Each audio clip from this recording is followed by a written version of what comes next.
Tanaman semangka yang umurnya sekitar 30-an hari, seperti yang kita lihat di sini, ada berbagai hal yang semestinya kita lakukan perawatan yang maksimal.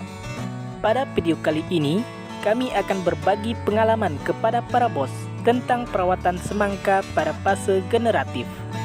Ide video pada episode kali ini juga termasuk bagian dari dukungan dari para bos.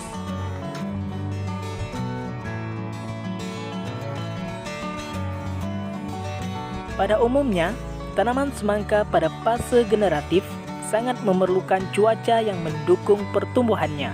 Harus kita ketahui, untuk mendapatkan tanaman yang subur dan produksi buah yang besar, maka tanaman semangka ini juga memerlukan cuaca yang panas dan curah hujan yang cukup. Dari penanaman sampai perawatannya, kita pasti sudah tahu apa saja yang menjadi kendala besar dalam perawatannya. Dan kami akan sedikit merangkum kendala yang sering kami hadapi dalam berkebun semangka. Pastinya, kami juga akan memberikan solusi terhadap kendala yang biasa kami alami. Kendala yang pertama, putusnya cabang maupun batang, sehingga buah yang masih mentah tersebut harus dipanen sebelum harinya. Hal ini disebabkan oleh hama yang biasa kita kenal dengan tikus. Tikus akan menggerogoti batang ataupun cabang sampai putus, bos. Ini adalah salah satu kekurangan kalau menanam semangka tanpa menggunakan plastik mulsa. Karena banyaknya gulma yang tumbuh pada sekitaran semangka, sehingga tikus-tikus tidak segan untuk berkeliaran pada kebun tersebut. Cara menangani masalah seperti ini, kita menggunakan racun tikus yang berbentuk sejenis coklat yang ditaburkan pada sekitaran tanaman semangka. Kendala yang kedua yang pastinya juga kalian alami adalah bentuk buah yang tidak normal, sehingga menjadi kerugian bagi para petani. Nah, bentuk buah yang seperti ini kalau dijual ke supplier buah sudah pasti ditolak, bos, karena bentuk buah yang tidak normal. Biasanya pada bagian pangkal buah akan membentuk seperti ujung botol. Nah, buah yang tidak ideal ini disebabkan oleh hama yang biasa kita kenal dengan lalat buah. Lalat buah adalah hama yang banyak menyerang buah dan sayuran, termasuk tanaman semangka. Lalat buah dapat menghasilkan telur antara 100 hingga 120 butir. Setelah 2-3 hari, telur yang tersimpan di dalam buah akan menetas dan menjadi larva. Larva inilah yang akan menyebabkan buah tidak normal, busuk, dan rontok.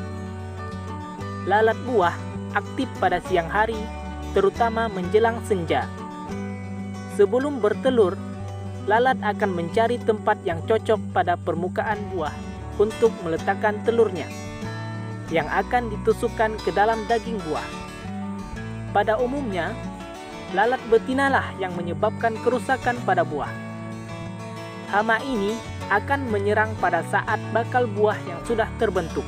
Untuk menangani masalah ini, kami biasanya melakukan kedua cara ini. Yang pertama, kami lakukan penyemprotan insektisida. Insektisida yang kami pakai ialah Losmin yang berbahan aktif flufenuron. Untuk penggunaan insektisidanya, sebaiknya dilakukan sedini mungkin, yaitu dilakukan penyemprotan sebelum tanaman terkena serangan.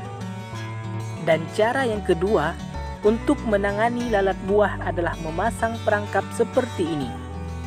Perangkap ini diberi bauan dan juga lem untuk mengundang lalat ketika mencium baunya, dan akan menempel pada bagian yang diolesi lem. Selanjutnya, kendala yang ketiga adalah keriting daun. Pada saat petani melakukan penanaman periode yang kedua pada lahan yang sama, padahal lahan tersebut baru saja ditanami tanaman yang sama, maka sudah pasti keluhan bagi petani adalah keriting daun. Penyakit ini ibaratnya seperti virus. Daun yang terkena penyakit ini akan menyebar pada daun-daun lainnya. Penyakit daun ini lebih mudah terserang pada tanaman yang kurang subur dan lebih rentan pada musim penghujan. Untuk tanah yang rendah dan mudah digenangi air, sehingga akan mempermudah hama berkembang biak pada kondisi yang lembab. Berbeda pada tanaman yang kering, namun kadar air yang cukup, maka kondisi tersebut lebih baik. Daya tahan tanaman pun akan meningkat. Oh ya bos, penyakit keriting daun ini disebabkan oleh hama yang biasa kita sebut dengan lalat putih kebul. Lalat putih kebul adalah serangga yang sangat kecil, namun dampak masalah yang ditimbulkan pada tanaman sangatlah besar.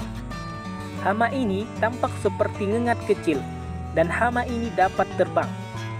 Lalat putih kebul biasanya memakan getah pada daun dan sekaligus berkembang biak pada daun semangka. Pada saat hama tersebut memakan getah daun semangka tanpa sengaja mengeluarkan air liur, sehingga air liur tersebut akan menempel pada daun semangka. Pada air liur tersebutlah akan banyak tumbuh jamur-jamur, sehingga akan berdampak buruk bagi tanaman semangka. Untuk serangan hama ini tidak sama sekali mengenal usia tanaman. Mulai dari tanaman tumbuh daun sampai dewasa, dampak hama ini sangat sering ditemukan. Lalat putih kebul biasanya akan memakan getah daun pada bagian bawahnya. Jika kalian ingin melihat telur-telurnya, kalian bisa membalik daunnya. Nah, ada berbagai penyakit yang akan ditimbulkan oleh serangga hama ini.